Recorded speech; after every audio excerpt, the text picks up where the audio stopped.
Hello everyone, good morning all. We are discussing the section motional EMF from the topic electromagnetic induction. This is the fourth lecture on motional EMF, and in today's lecture we will discuss about the induction of motional EMF and the energy transfer. Motional EMF सेक्शनचाच हा एक part आहे ज्यामध्ये आपल्याला एखाद्या लूपला conducting लूपला magnetic फील्डमधून आपण जर pull out केलं म्हणजे बाहेर खेचलं तर त्यावेळी आपल्याला जी काही एनर्जी अप्लाय करावी लागते, एनर्जी डिसिपेट होते, पॉवर डिलिव्हर्ड जी असते, या सगळ्या कन्सेप्ट ज्या आहेत त्या स्टडी करायच्या आहेत. आणि प्लस याच कन्सेप्टवरून आपल्याला लेन्झ लॉचं प्रॅक्टिकल प्रूफ मिळतं. म्हणजे लेन्झ लॉ इथं अप्लाय होतोय हे प्रॅक्टिकलही आपल्याला लक्षात येतं. ओके, कन्सेप्टचं नेम टायटल असं का दिलं आहे हे तुम्हाला कन्सेप्ट स्टडी करून झाल्यानंतर कळेल की ॲक्च्युअलमध्ये इथं आपण काय स्टडी केलेलं आहे. ओके, कन्सेप्ट एकदम सिम्पल आहे, व्यवस्थित प्रिपेअर करा, कारण याच्यात जे फॉर्म्युले तुम्हाला मिळणार आहे ते फॉर्म्युले नीट जेईचे न्यूमेरिकल सॉल्व करताना मॅक्झिमम यूज करायचे आहेत. ओके, काही नवीन कन्सेप्ट आपल्याला इथं काही डेव्हलप करायचे आहेत. So here I consider a conducting rectangular loop. काहीतरी नाव द्या लूपला. Suppose our loop is PQRS. This is our conducting rectangular loop placed in a magnetic field B bar. Placed in a magnetic field B bar which is in inward direction. Inward direction इथं अशी काय आहे, magnetic field आहे, इथपर्यंतच आहे, इकडं magnetic field नाही आहे. So this loop is not completely inside the magnetic field. Completely हा मॅग्नेटिक फील्डमध्ये लूप नाही आहे. This surface or this amount of part of this loop will be outside the magnetic field. आता यामध्ये काही parameters use केलेत मी. EL stands for the length of this QR side and the part of this conductor which is inside the magnetic field will be of length X. म्हणजे या लूपचा किती area हा मॅग्नेटिक फील्डमध्ये आहे सांगा. कॅल्क्युलेट करायचं असेल तर या लूपचा किती एरिया मॅग्नेटिक फील्डमध्ये आहे, कसा कॅल्क्युलेट करता येईल. तर रेक्टँगल आहे आणि मग एवढा पोर्शन जर मॅग्नेटिक फील्डमध्ये असेल या लूपचा, तर या रेक्टँगलचा एरिया आपण L × X याचा यूज करून कॅल्क्युलेट करू शकतोय. सिम्पल आहे, लक्षात येते. So the flux passing through this surface. आता ह्या कम्प्लीट लूपमधून मॅग्नेटिक फ्लक्स पास होतोय का? नो, मॅग्नेटिक फील्डच्या लाईन्स फक्त एवढ्या पोर्शनमधून पास होत आहेत. मग आपण एवढाच एरिया कन्सिडर करूया. कोणता area? Length into breadth, L × X केलं. So the flux passing through five, magnetic flux passing through this surface, एवढ्या सरफेसमधून, दॅट विल बी, फ्लक्सचा फॉर्म्युला काय असतो? B.A. ओके, तर इथं आपण लिहू शकतोय flux passing through that surface will be B × L × X. एरियाचा फॉर्म्युला काय घेतला? L × X, एवढा पोर्शन आहे. Okay, this amount of magnetic flux passes through this surface. आता आपण काय करणार आहे? Now we apply force by using our hand. मी इथं कॉइलला असं हातामध्ये पकडलेलं आहे. Okay, and now I am started pulling out this coil through this magnetic field. Out of this magnetic field मी या कॉइलला मॅग्नेटिक फील्डमधून असं बाहेर ओढायला सुरू करणार आहे. एकदम नाही, स्लोली मी काय करणार, याला बाहेर ओढणार आहे. म्हणजे आपण फोर्स अप्लाय करून या कॉइलला मोशनमध्ये आणलंय. So this is the direction of velocity of this coil. ह्या कॉइलच्या व्हेलॉसिटीची ही काय झाली? डायरेक्शन झाली. आता विचार करा, मी फोर्स अप्लाय केला याला आणि फोर्स अप्लाय करून मी कॉइलला असं बाहेर काय केले? पुल केले.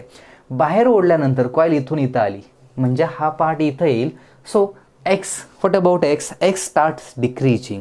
Xची व्हॅल्यू काय होईल? आता डिक्रीज होईल, कारण कॉइल पुढे आली की हा जो सरफेस आहे जो मॅग्नेटिक फील्डमध्ये होता तो आणखी डिक्रीज होईल. म्हणजेच इथं काय चेंज होणार सांगा? X डिक्रीज होईल. So area decreases and because of this change in area magnetic flux also changes. म्हणजे इथं कॉइलला आपण मी बाहेर पुल केलं की या कॉइलमधून पास होणारा मॅग्नेटिक फ्लक्स जो आहे तो काय होईल? चेंज होईल. Now think, if magnetic flux passing through coil changes then EMF will be induced according to the Faraday's law. Faraday's लॉवरून आपल्याला माहिती आहे की त्या कॉइलमध्ये काय इंड्यूस व्हायला पाहिजे? EMF इंड्यूस व्हायला पाहिजे आणि म्हणजेच त्या कॉइलमधून करंटही पास झाला पाहिजे. मग EMF इंड्यूस्ड कॅल्क्युलेट करायचं असेल तर फॉर्म्युला तरी माहिती आहे आपल्याला. काय फॉर्म्युला यूज करतो आपण? Formula will be E = dφ/dt. So here we can write this as E = what is formula? dφ म्हणजे हे d/dt in bracket BL x.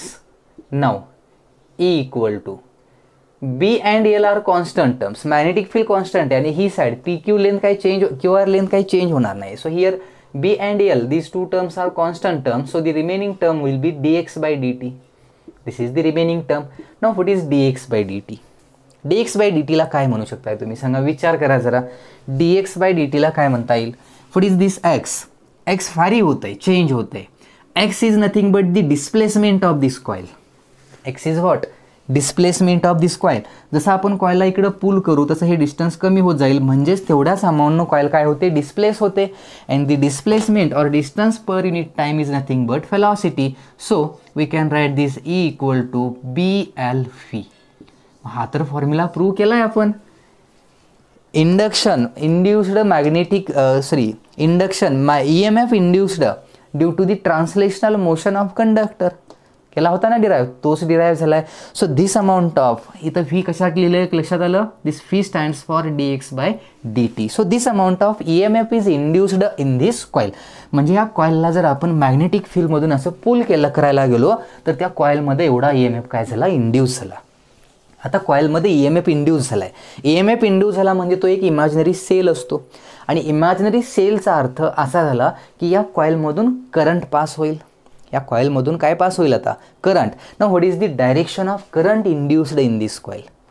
करंटची डायरेक्शन लेन्झ लॉवरून सांगायची आहे मला, कशी इंड्यूस होत असेल करंटची डायरेक्शन एखाद्या लूपमध्ये. लूप असेल तर डायरेक्शन कशी आयडेंटिफाय करायची? If magnetic flux passing through that loop decreases, म्हणजे आपण मॅग्नेटला अवे फ्रॉम कॉईल मूव्ह करतो असा विचार केला होता, आठवतंय? If the north pole of magnet moves away from coil, तर काय झालं होतं सांगा? If magnetic flux passing through coil decreases then anti clockwise current will be induced. Clockwise current is induced. Anti clockwise कधी? When flux passing through coil increases.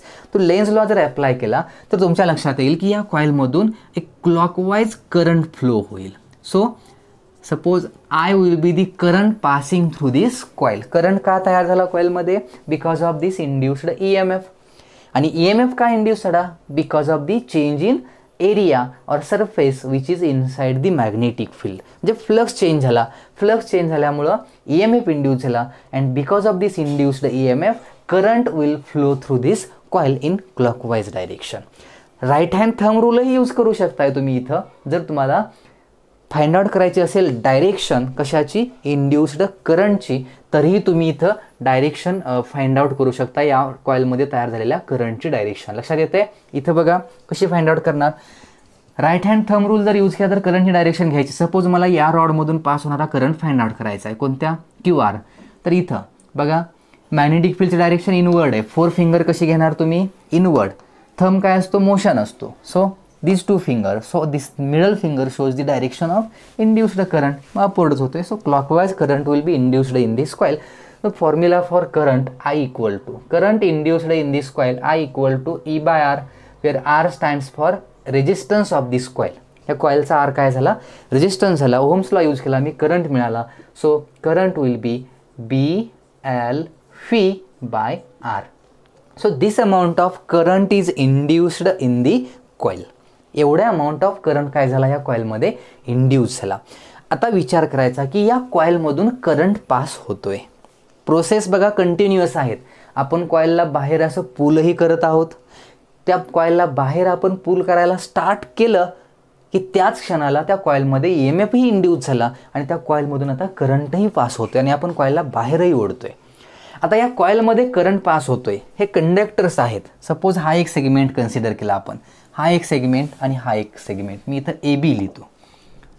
म्हणजे बघा AQ segment एवढा कॉईलचा segment आहे, RB segment and QR segment. या तीनही सेगमेंटमधून current pass होतोय. या तिघांमधूनही काय पास होतोय, करंट. हे वायर्स आहेत, सेपरेट वायर कन्सिडर करा. मी एवढी वायर कन्सिडर केली. सपोज इमॅजिन करा फक्त आपली ही QR वायर आहे.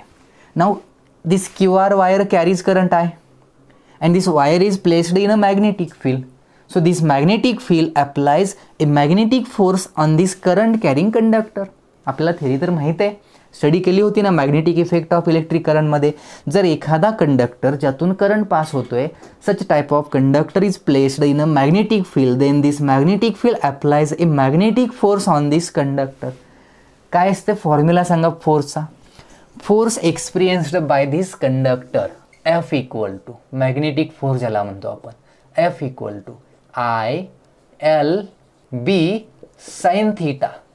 मग आता या कंडक्टरमध्ये इंड्यूस झालेला, या कंडक्टरवरती असलेला फोर्स मला घ्यायचा असेल तर करंट आयच पास होतोय, लेंथ कंडक्टरची एलच आहे, मॅग्नेटिक फील्ड बीच आहे. What about this sine theta? Theta is the angle between length factor and direction of magnetic field. Here conductor will be like this, magnetic field inward, so angle between these two will be 90 degree, so we can write here theta will be 90 degree, so we can write this force F equal to ILB. This amount of force is experienced by this QR side. या QR side ने experience केलेला एवढा amount of काय आहे, force आहे. हे join नाही, इथं काय कट नाही. मग या फोर्सची डायरेक्शन, आता ह्या कंडक्टरवरती असलेल्या ह्या फोर्सची डायरेक्शन फाइंड आउट करा. Fleming's left hand rule use करा. कसा यूज करणार? Fleming's left hand rule. Okay, magnetic field, current, force. So magnetic field will be inward direction, inward. Current flows upward. So thumb shows the direction of magnetic force. So this conductor experiences a force in this direction, say F1. या कंडक्टरने experience केलेला force जो आहे तो काय आहे, F1 आहे. ना what about दिस? याच्यावरती असेल ना फोर्सची फोर्स, हाही एक्सपिरियन्स करत असेल. मग या कंडक्टरने एक्सपिरियन्स केलेला फोर्सची डायरेक्शन कशी असेल? करंट पासिंग थ्रू दिस कंडक्टर इकडं आहे. So Fleming's left hand rule जर मला इथं अप्लाय करायचा असेल तर कसा अप्लाय करणार बघा. Fleming's left hand rule, current इकडं जातोय, मॅग्नेटिक फील्ड नोवर्ड आहे, थंब डाऊनवर्ड आला. So here this conductor experiences a force in downward direction. म्हणजे या कंडक्टरवरती असलेला फोर्स कसा आला, आता डाऊनवर्ड आला. F2 म्हणूया इथं. and this conductor also experiences a force in upward direction, F3 म्हणूया आपण याला. so all these three conductors experiences a magnetic force. काय या तिन्ही कंडक्टरवरती फोर्स आहे, कारण या तीनही कंडक्टरमधून करंट पास होतोय आणि ते तीनही कंडक्टर मॅग्नेटिक फील्डमध्ये आहे. So and that's why this magnetic field applies forces on this conductor. Direction आहे आपण फ्लेमिंग्स लेफ्ट हँड रूलचा यूज करून आयडेंटिफाय केला. Now here in magnitude F3 and F2 these two forces are equal. का? दोघांची length same आहे, current तोच pass होतोय, field तीच आहे, अँगल तर 90 डिग्री आहेतच इथं. So these two forces are equal and opposite, so cancel with each other. हे दोन्ही फोर्सेस काय होतात, कॅन्सल. का? इक्वल आणि अपोजिट आहेत, कॅन्सल होतील. हे टू फोर्सेस कॅन्सल झाल्यामुळं the resultant force on this conducting loop will be F1. म्हणजे या लूपवरती असलेला जो रिझल्टंट फोर्स आहे तो फोर्स हा कोणता फोर्स आहे, F1 आहे. And this is the resultant force. एवढाच टोटल फोर्स त्या कॉइलवरती आहे. आता मला सांगा, आपण कॉइलला कुठं पुल करत होतो, आउटवर्ड. आपण तर इकडं ओढतोय, पण कॉइलला आपण जसं इकडं असं पुल करायला सुरू केलं तसं त्या कॉइलवरती एक अपोजिट डायरेक्शननं फोर्स अप्लाय झाला. म्हणजे आपण कॉइलला जर बाहेर ओढायला लागलो तर त्या कॉइलवरती एक मॅग्नेटिक फोर्स अप्लाय होतो आणि तो फोर्स त्या कॉइलला आतमध्ये पुल करतो. लेन्झ लॉ काय सांगतो, the direction of induced current और EMF in a coil is such that it opposes the change that produces it. म्हणजे ज्या चेंजमुळं तो करंट इंड्यूस झाला आहे त्या चेंजला इंड्यूस झालेला करंट हा अपोज करतो. म्हणजे काय, इथं कशामुळं करंट इंड्यूस झाला होता, म्हणजे हा EMF इंड्यूस झाला होता because of this change in magnetic flux. Magnetic flux change होण्यामुळं करंट इंड्यूस झाला होता. फ्लक्स का चेंज झाला होता, एरिया डिक्रीज होतोय म्हणून. एरिया डिक्रीज का होतोय तर आपण त्याला बाहेर ओढतोय. मग त्यात असा करंट इंड्यूस झाला, तो इंड्यूस झालेला करंट फ्लक्सला डिक्रीज होऊ देत नाही. म्हणजे एरिया डिक्रीज होऊ देत नाही. आपण बाहेर कॉइल ओढत असताना त्या मॅग्नेटिक फील्डमध्ये इनसाइडला इनवर्ड एक फोर्स अप्लाय होतो आणि आपल्याला बाहेर कॉइलला ओढता येत नाही. म्हणजे पॉसिबलच नाही असं म्हणत नाही मी, पण एक इनवर्ड फोर्स काय झाला, अप्लाय झाला. काय सांगितलं लक्षात आलं, या कॉइलवरती असलेला हा काय झाला, एक रिझल्टंट फोर्स झाला. And this amount of force is experienced by this coil. So here we can write this formula, force experienced by this coil F equal to I, current induced तर माहित होता. So we can write this as B L phi upon R into current use केला होता फक्त formula आपण, L आणि बी तर आहेतच इथं. So we can write this as F equal to B into B, B square L into L, L square phi by R. So this amount of force will be experienced by this coil when we pull it out from the magnetic field. Magnetic field मधून या कॉइलला बाहेर आपण पुल करत असताना त्या coil वरती एवढा अमाऊंट ऑफ काय अप्लाय झालेला असतो, फोर्स इनवर्ड. मग आपल्याला त्या कॉइलला कंटिन्युअसली बाहेर ओढायचं असेल तरीही तर आपल्याला किती फोर्स अप्लाय करावा लागेल, तेवढा जेवढा इनवर्ड होता. म्हणजे आपल्या ह्या कॉइलला कॉन्स्टंट व्हेलॉसिटीनं बाहेर जर पुल करायचं असेल तर आपल्याला F1 एवढ्याच अमाऊंट ऑफ फोर्स इकडून अप्लाय करावा लागेल, एक्सटर्नली अप्लाय करावा लागेल.